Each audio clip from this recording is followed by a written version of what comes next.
Alain. Très bien. Mais oui, même dans les moments difficiles, on arrive à avoir de l'humour encore. Voilà. Tu les annonces, oui, Madame le Préfet. Madame Bonfanti.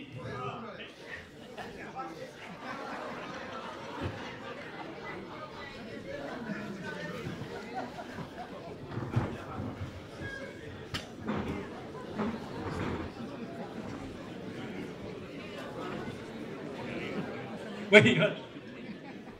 Oui. Ah ben d'accord.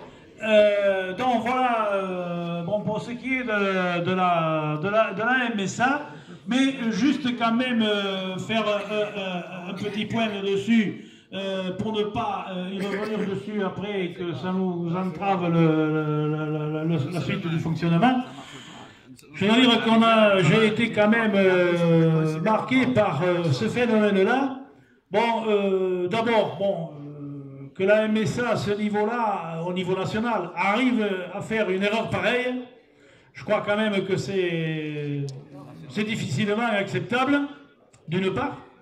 Et d'autre part, moi, ce qui m'a déplu et ce qui m'a obligé à faire un courrier dans ce sens, d'ailleurs, bon, le courrier, je ne vais pas vous lire la lettre que j'ai fait, mais vous pouvez le voir, puisque c'est une lettre ouverte que j'avais envoyée à la presse, et ça apparaît aussi dans notre journal Le Retraité. Bien sûr, de la façon dont c'est présenté, il vous faudra peut-être prendre les loupes, mais enfin, bon, il y a le contenu de la lettre que j'ai envoyée à la Mutualité Sociale.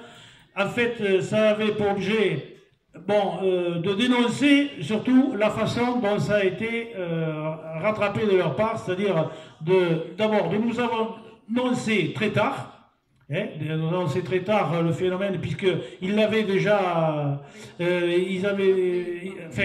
l'avait déjà perçu, on l'avait déjà découvert, et puis c'est vrai qu'il y en a qui s'en étaient fait une joie d'avoir ce supplément sur le compte. Et ça a tourné en cauchemar après, puisque quand on a reçu le courrier où on nous dit qu'on allait le reprendre, et alors ensuite, de la façon dont on le reprend, on nous l'a repris, surtout il fallait faire vite, vous avez vu, il y avait une incitation à la reprendre, une incitation à reprendre vite ce versement, et bon, ensuite il y avait un petit peu plus de souplesse, c'est-à-dire le reprendre sur 2 ou 3 mois, ce qui pour moi était